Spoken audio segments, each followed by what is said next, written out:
En el capítulo anterior, Hiro finalmente había llegado a donde nuestro protagonista tenía sus territorios, y lo que se había encontrado era tanto a su sobrino como a resto de niños monjes. El pequeño sobrino le preguntaba a Hiro quién era, pero este simplemente lo miraba con una fría mirada y con la espada goteando en sangre. Esa gente, Jiraiya Sama al habla. Continuamos con la historia de nuestro protagonista, que fue trasladado por 1000 años en un planeta raro, extraño, y luego de haber sobrevivido de esos 1000 años, regresó a la Tierra. Pero en esa Tierra solo habían pasado 10 años y el mundo era completamente distinto. Sigamos la historia donde la dejamos. Ahora cambiamos de escena y nos encontramos con nuestro protagonista nuevamente en Inglaterra, preguntándole sobre el planeta Aruka. El doctor le explica que allí las piedras de la memoria son más comunes de lo que se podría pensar. Mientras no estén muy divididos, ese tipo de rocas comparten la misma onda de energía entre ellas. Si la piedra de sangre es una batería, la piedra de la memoria es como un dispositivo de comunicación. Se dice que los altos elfos del planeta Aruka pueden comunicarse entre sí incluso si alguno está al otro lado del planeta. Alto elfo, se pregunta nuestro protagonista al escuchar eso. Luego le pregunta al doctor sobre eso, y este le explica que es un elfo de alto rango en el planeta Aruka. El dispositivo de medición de energía dimensional es en realidad un producto meramente adicional. El campo que finalmente estudian es aquel que solo es disponible para los elfos, especialmente los altos elfos. Los investigaron con la finalidad de construir una red de comunicación en la Tierra, además del propósito de reconstruir un planeta espacial como una red de transportes físicos con la finalidad de unificar los distritos. Eso es correcto. De acuerdo con la información confidencial obtenida de elfos que visitan a menudo la Tierra, se dice que los altos elfos del planeta Aruka pueden ver, además de la energía dimensional, la clase e incluso las características principales de otras personas con esas piedras de memoria. Esto llama aún más la atención de nuestro protagonista, y el doctor continúa explicándole que significa que si se encuentra con un alto elfo, todos sus datos personales serían vistos. Nuestro protagonista entonces piensa que la ventana de estado que ve es la misma acaso que la que ven los altos elfos de Aruka. Frente a nuestro protagonista, una ventana le informa del científico, rango F, nivel 0, especialidad buceo, estadísticas físicas, resistencia 89, fuerza 120. De repente eso parece estar borroso. Algo pasa, un error del sistema. Eso era algo nuevo para nuestro protagonista, y se acerca para ver. Parece que dice sin señal. El doctor finalmente le dice que la historia se había alargado. Debía arreglar todo eso, incluso si se queda despierto toda la noche. Tal vez no pueda salir del laboratorio hasta que lo arregle. Nuestro protagonista asiente, diciéndole que debería estar pasando un mal momento ahora. El doctor, sin embargo, le dice que espere allí un rato. Un guía iría para ir por él, y luego podría volver después de hacer un tour ligero por la ciudad. Hay muchos buenos restaurantes en el mercado callejero. Solo no debería ir muy lejos. Ya podrían hablar de nuevo el día siguiente. Y así deja solo a nuestro protagonista en medio de su laboratorio, que se queda mirando algunas de las máquinas. Vemos que un informe dice, todas las mazmorras anteriores presentan una anomalía donde tienen el doble de la diferencia horaria con respecto a la Tierra. Asumiendo que todas las mazmorras provienen de una misma dimensión, la diferencia sería de hasta 200 años, demostrando a raíz de recolectar las piedras grabadas en los caracteres y analizarlas con un cronometrador para medir su edad. Se estima que la persona que escribió eso tiene al menos 200 años o más. El protagonista al leer eso se pregunta, ¿200 años o más? Eso es todo lo que han descubierto hasta ahora. Y continúa mirando el cartel donde decía que quería hacerlo y tenía ganas de tener, bueno, ya saben, chiqui chiqui. Y abajo la descripción dice, el cambio de las emociones con el paso del tiempo es dramático, muestra signos de fuerte frustración e inseguridad emocional. El protagonista piensa, ¿cómo una cosa tan vergonzosa como esa? Y luego se acerca a otro lugar, donde hay bastantes piedras. Toca una de las piedras y de repente un cartel dice, te están observando, tu información se almacena en... Pero al parecer no dice quién lo observa y dónde se almacena. Nuestro protagonista se pregunta mientras mira la piedra si los altos elfos de Aruka pueden saber qué es eso que lo está observando. Quizás incluso los secretos del cataclismo y los principios de la creación de mazmorras. Definitivamente tiene que ir al planeta Haruka. Sin embargo, es en ese momento que aparece un hombre trajeado preguntándole si él era Park Suho. El protagonista, al parecer, mira a quien debe ser el guía. El guía se presenta con el nombre de William, guía de Roland, empresa líder en la industria de las dimensiones.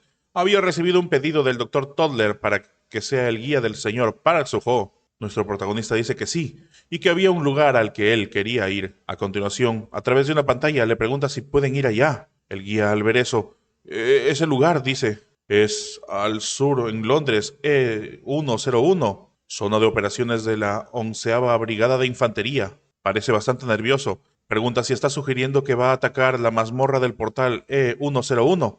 Nuestro protagonista dice que sí. El guía se ve aún más nervioso. Parece querer decir que hay algún problema con eso. Mientras tanto, cambiamos de escena y nos encontramos con el Dr. Toddler, preguntándose qué sucedía. Estaba mirando sus resultados, pero al parecer, las estadísticas suyas sí aparecían en la pantalla. ¿Funciona conmigo?, se pregunta el Dr. Toddler. ¿Pero por qué recibió un error con Park Soo-ho? ¿Estaba bien o estaba mal? ¿Qué sucede contigo?, se pregunta él. ¿Por qué le daba más problemas de repente? De repente vemos que alguien aparece a través de una puerta, preguntándole si estaba allí el doctor. El doctor saluda a la persona que había entrado como David. Le pregunta qué hace allí. Y vemos que es una persona que no sabemos si es hombre o mujer, pero bastante musculosa, diciendo que el caballero dragón estaba ahí de visita. ¿Cómo podría no ir a verlo? Pregunta dónde está el caballero dragón ahora mismo. Doctor Toddler simplemente sonríe. Le informa que tuvo que enviarlo con un guía por un asunto imprevisto. Parece una persona decepcionada, preguntando que así que no estaba allí. Pero el doctor Toddler le dice que ya que estaba allí, le pide poner las manos en el dispositivo por el momento. ¿Acaso era un nuevo producto?, pregunta David.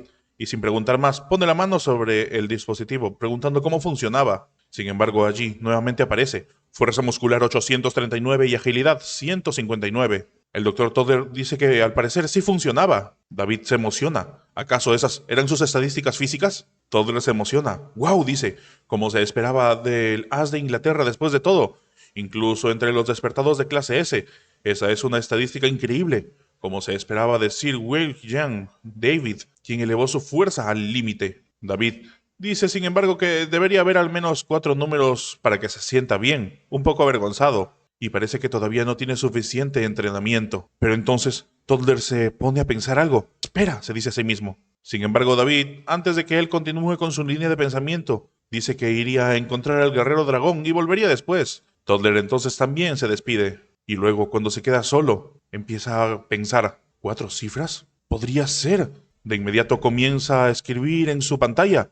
El valor máximo que se podía registrar actualmente es de 999. Acababa de recordar los datos de Park Soo-ho. Si arreglan eso para aumentar la capacidad de análisis de diagnóstico a los dígitos de 9999, o sea, 4 cifras, podría ser eso. Y luego, cuando finalmente hace eso, ¡motherfuck! ¿Qué digo? ¡Rayos! Es entonces que cambiamos de escena otra vez. Nos encontramos con una enorme bestia siendo atrapada por unas grandes cadenas de metal. Vemos que, con ayuda de 4 vehículos blindados, es que están sometiendo a dicha bestia, generando ondas eléctricas, y mientras tanto un carro pasando por la pista. Dentro del carro se encuentra nuestro protagonista junto con su guía. Indican que eso era para anestesiar y capturar monstruos con fines de investigación. Van a matarlo de todos modos, así que le estamos comprando a un precio muy bueno en Roland. El guía le dice que ya casi estaban en donde se dirigían, y vemos que a donde se dirigían era efectivamente al portal designado por nuestro protagonista. Finalmente, cuando llegan allí, el guía le está hablando a nuestro protagonista. Le informa que esa era la mazmorra de saltamontes gigantes de nivel 5. Aún faltan 18 horas para que ocurra una ruptura de mazmorra. Algo llama la atención de nuestro protagonista, una especie de significación de un caballero atacando a una persona disfrazada de saltamontes, instando a todos a que vayan los guerreros. Los saltamontes locos estaban esperando por ellos. El guía le informa que ese era el mejor comediante de Reino Unido.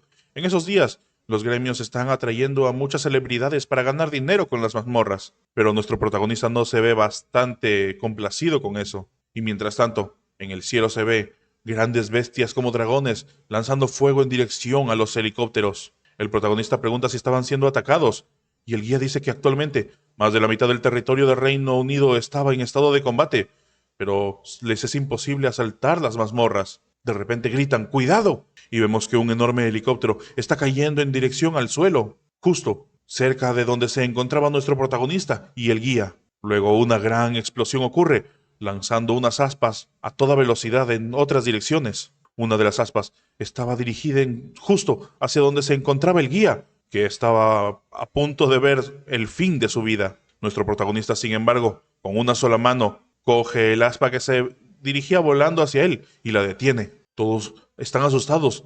De repente había un helicóptero caído. El resto había caído en la mazmorra. La gente se pregunta quién era esa persona que había detenido el hélice del helicóptero con una sola mano. ¿Un asiático? ¡Oh, por Dios! Finalmente lo identifican como el Caballero Dragón. De inmediato le van a agradecer, pero nuestro protagonista ya está caminando en dirección a la mazmorra. El guía le pregunta por qué. Simplemente le agradece por salvar su vida. Y de todos modos el procedimiento de admisión ya estaba terminado. Nuestro protagonista entonces le agradece nuevamente. Y finalmente el guía voltea en otra dirección. Allí estaban un montón de hombres enmascarados con trajes bastante grandes. El equipo Phoenix, uno de los mejores grupos de incursores de Reino Unido. Un orgullo de su empresa, Roland. Todos estaban formados en fila. Era un grupo de clase A especialmente preparado por Roland Corporation para atacar la mazmorra junto al señor Suho. El tipo los presenta, y uno de ellos como Robert Cole, el líder del equipo Phoenix. El tipo se presenta con nuestro protagonista como líder del equipo Phoenix 2. Sin embargo, nuestro protagonista ni siquiera le da la mano. Le dice que hizo un buen trabajo, pero el ataque lo haría él por su cuenta. Al escuchar eso, el guía se sorprende. Señor Park Suho, dice nervioso. Pero nuestro protagonista ya está caminando en dirección a la mazmorra, pidiéndoles a los demás que no le sigan. El guía, sin embargo, le dice que debería esperar un momento. Era una mazmorra de nivel 5, pero nuestro protagonista ya está a punto de entrar a la mazmorra, sin que el guía pueda hacer nada. Sin embargo, nuestro protagonista intenta mirar su tabla de estado, pero aparecía como sin señal. Eso seguía siendo un problema para él. Pero bueno, la capacidad de cría de la granja eran de 1400 animales de clase B, ¿acaso? El guía lanza un último grito para evitar que nuestro protagonista se meta, pero este ya había puesto toda su transformación de traje completo y estaba listo para entrar. Y finalmente desaparece tras el portal, dejando no solo al guía, sino al resto del equipo en blanco. Finalmente el guía vuelve para mirar a los del equipo de élite, diciendo que le estaban volviendo loco. ¿Qué estaba haciendo?, le pregunta el señor Robert. ¿No debería seguirlo ahora mismo? Sin embargo, el otro le dice que dijo que nadie lo siguiera. Así que... Y de repente, los demás miembros del equipo empiezan a conversar. Estaba absolutamente loco. ¿Los asiáticos trabajan de esa manera? Pero otro le dice que cuide su lengua. Esa persona era el Caballero Dragón. Sin embargo, de todos modos, era una locura ir allí solo. El guía finalmente le dice que lo sentía. Lo había traído hasta allí, a pesar de que estar ocupado. Pero el hombre le dice que estaba bien. Simplemente estaban esperando el trabajo de todos modos. El guía comienza a preguntarse que incluso si esa persona estaba equivocada de todos modos, empieza a mostrar su molestia en el rostro, mientras los demás continúan conversando sobre lo imprudentes que podrían ser los coreanos. De repente llega una enorme jeep de color rojo allí. Todos voltean a ver la jeep, sorprendidos. Y desde abajo, quien aparece es David. Inmediatamente saluda a William a David. Él voltea con todos ellos. Todos estaban allí. ¿Y qué hacen allí? ¿Y no atrapando saltamontes?, le pregunta al señor Robert directamente. Pero el señor Robert saluda directamente a David y le dice que el héroe ocupado salvando el mundo, ¿por qué hacía algo en ese país? Este dice que quería... ¿Acaso se burlaba de él? Al parecer vemos como la interacción entre los dos no es muy buena. No se llevan tan bien. Sin embargo, parece decirle que tienen trabajo. Se verían en el campo de batalla luego. David también le dice que se retire y lo menosprecia un poco más. Vemos a continuación que el guía le empieza a llorar a David. David le pregunta por qué estaba llorando y también dónde estaba el caballero dragón. Le dice que se había adentrado a la mazmorra solo hacía un rato. Al escuchar eso, David se sorprende. El guía le dice que había sido tan rápido que no pudo detenerlo. ¿Qué pasaba si algo salía mal? Le podrían despedir de la empresa. Sin embargo, David al parecer comienza a reír a carcajadas y el guía no sabe a qué se está riendo. A continuación le dice que es,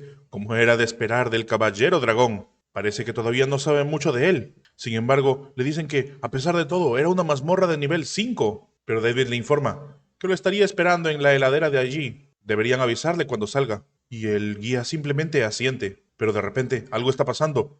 Los dos voltean por el ruido que se estaba escuchando desde el portal. Y David es el primero en que lo nota. Ya había salido.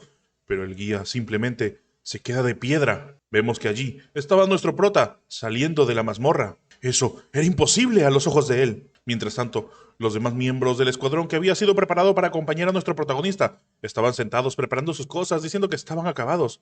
Habían sido hechos 5 veces, y 3 escuadrones y medio fueron destrozados en medio de una redada. Era algo difícil de despejar. Uno de ellos pregunta si está diciendo que ese lugar pronto se convertía en la tierra de los saltamontes gigantes. Pero no piensan así. La oficina de administración ha solicitado un refuerzo adicional para el gremio Roland. Phoenix 1 y 3 deberían ser enviados a Liverpool ahora. Sin embargo, ¿qué pasa si son atacados ni bien entran? No quieren pensar en eso, pero de repente notan algo. Uno de ellos alza la mirada en otra dirección y le preguntan cuál es el problema. Y finalmente señalan, ¿acaso estaban viendo mal? Le preguntan al comandante si Park Soo-ho estaba allí, pero al parecer el comandante dice que eso deberían ser tonterías. Él acababa de entrar a una mazmorra. Sin embargo, cuando voltea en dirección a la entrada de la mazmorra, se queda de piedra igual que los demás. Allí se encontraba nuestro protagonista saliendo, y David es el único que no se ve sorprendido, saludando a nuestro protagonista como caballero dragón. Nuestro protagonista identifica al tipo como el musculoso de ese día, pero de repente algo los interrumpe. Un aviso dice que el cerdo de fuego ha escapado. Cuando voltean a ver, un enorme jabalí de grandes dimensiones, rodeado de fuego, está destruyendo todo a su alrededor. El guía se asusta al ver el cerdo de fuego, pero David al parecer simplemente pone una cara seria. El cerdo de fuego estaba dirigiéndose directamente hacia donde encontraba David, pero este grita, «¡Ese restaurante es mi restaurante favorito! ¡No puedo permitirlo!» Y a continuación se pone en posición de pelea, utiliza el puño megatón, y simplemente el guía no puede pensar en nada más que en intentar huir. Pero nuestro protagonista parece estar bastante ansioso de ver la potencia de su puño, y finalmente el jabalí golpea directamente contra el puño de David, y acto seguido, quien pierde directamente fue el jabalí, haciendo que sus ojos se desorbitaran por el impacto. El jabalí termina saliendo volando y cayendo patas arriba, simplemente quedando allí, quieto. Todos de repente se asustan ante el rebote del jabalí contra David. Los demás miembros del escuadrón se sorprenden. «¡Eso fue genial, David!», gritan. Había derrotado un monstruo de ese tamaño de un solo golpe. Nuestro protagonista al verlo sonríe, diciéndole que era bastante fuerte. David se acerca a él, diciéndole al caballero dragón que se habían conocido antes. Su nombre era David, finalmente se presentaba ante él. Y así los dos se dan la mano. David le decía que tenía muchas ganas de conocerlo. El protagonista le pregunta por qué. Y David le dice que ese día le vio tirando al Megalpersolodón como alimento para peces. Entonces estaba seguro de que era alguien como él. Nuestro protagonista pregunta, «¿Cómo así como alguien como tú?». Le dice, «Ya sabes. ¿Sabes cómo se hicieron estos antebrazos?». El protagonista pregunta si necesita saberlo. Y le dice que eso fue hecho a base de levantar plátanos. ¿Plátanos?, pregunta nuestro protagonista. Y a continuación le explica que había visto los frescos en la cueva que pintó. Esa imagen suya entrenando con plátanos gigantes en un árbol. Cuando inició él, todos se habían reído de él, pero no les prestó atención. Y vemos imágenes de él cargando plátanos para entrenar. Él decía que se reían de él, pero él no les prestaba atención porque estaba seguro de que podría construir esos antebrazos con plátanos al igual que él. El protagonista, un poco sacado de onda, le dice que si era en serio. Le dice que sí, y a continuación le muestra algo en su celular, mostrándole él en momentos difíciles. Nuestro protagonista al mirar el celular ve una imagen, y ahí estaba él comiendo plátanos con una mano mientras entrenaba con la otra, diciéndole que había tenido la suerte de trabajar en una finca bananera, y en tiempos difíciles fueron los plátanos los que le dieron fuerzas de muchas maneras. El protagonista al ver eso simplemente piensa en que le traía recuerdos, recordando cómo cargaba unos enormes plátanos, pero él solo quería comer. Los plátanos eran realmente una fruta importante para mí, piensa el protagonista. Mira de nuevo a David pensando que no esperaba encontrar a alguien que se tomara en serio los registros de su cueva, los que se convirtieron en una broma mundial. Le caía bien esa persona. Luego David le dice que independientemente del nivel de energía dimensional, ¿no se puede vencer a todo tipo de monstruos con esos músculos entrenados con plátanos? Naturalmente, dice el protagonista, es muy fácil. Entonces David le dice que le gustaría tener el honor de ver el momento en el que usa sus músculos contra los monstruos. Vemos a continuación que empieza a mostrar toda su musculatura a través de la ropa. Le pregunta qué opina, y nuestro protagonista parece estar bastante de acuerdo. Sin embargo, de inmediato ahí aparece el guía, pidiendo que esperen todo el mundo. Pero ellos no le hacen caso, y nuevamente entran en dirección a la mazmorra. El guía simplemente se queda de piedra, observándolos alejarse, y detrás de él, un montón de personas observando, tomando fotos, sorprendidos de lo que acababan de ver. Es entonces que cambiamos de escena, vemos una pantalla, el BTC Newsweek informan el caballero dragón Park Soo-ho y el as de Gran Bretaña David, el número 1 de Gran Bretaña, 15 mazmorras de nivel 5 despejadas antes del descanso en 40 minutos. Con la ayuda de la compañía Roland y los equipos de Phoenix, la reina del Reino Unido planea otorgar a Park Soo-ho un reconocimiento. Vemos que allí se encontraba la señorita X junto con su jefe. ¿Acaso la reina del Reino Unido le daría una medalla a Park Soo-ho? Salvó al país, dice la señorita X. ¿Acaso pasó algo? Pero el tipo, su jefe, estaba agarrándose la cabeza. ¿Park Soo-ho ya te llamó?, le pregunta. Ella dice que no, ni siquiera ha podido contactar con él. El jefe le pregunta si ha estado siguiendo el proceso en la mazmorra de Park Soo-ho. ¿Encontraron algo en esa mazmorra? Ella informa que no se encontró nada fuera de lo común. El jefe continúa bastante desganado. Ella, sin embargo, pregunta cuál es el problema. ¿Acaso siente que es una pérdida de dinero? El jefe le dice que sí, por cosas como esas, por cómo van las cosas. Pronto aparecerían mazmorras de nivel 7. Ojalá pudiera hacer al menos 100 personas como Park Soo-ho. Sin embargo, la chica X le mira con una mirada rara. ¿Qué te preocupa?, le dice. Dijiste que emigrarías cuando se abran las mazmorras de nivel 7. Él, sin embargo, le dice que solo habían sido palabras. Ella le pregunta por qué tan patriota el día de hoy. ¿Hay algo que ella desconoce? Él le dice que olvídelo. En su lugar, debería pensar en una manera de hacer que Park Soo-ho regrese a Corea rápidamente. No puede simplemente sentarse allí. Ella le dice, sin embargo, que no debería preocuparse demasiado. Si Park Soo-ho revisa internet, iría de inmediato. Él le pregunta de qué estaba hablando, y ella explica que hay un video subido recientemente en el canal Soo-ho. Debería echarle un vistazo. Lee Hyun-woo cometió un gran error esta vez, y cuando él empieza a revisar el video, se queda de piedra. ¿Qué era eso que estaba viendo? Y hasta aquí el capítulo de hoy, chicos. Esperen un nuevo capítulo la siguiente vez. Si quieren continuar con la historia, pueden hacerlo a partir del capítulo 66. Yo soy Jiraiya Sama. Nos vemos pronto. Chao.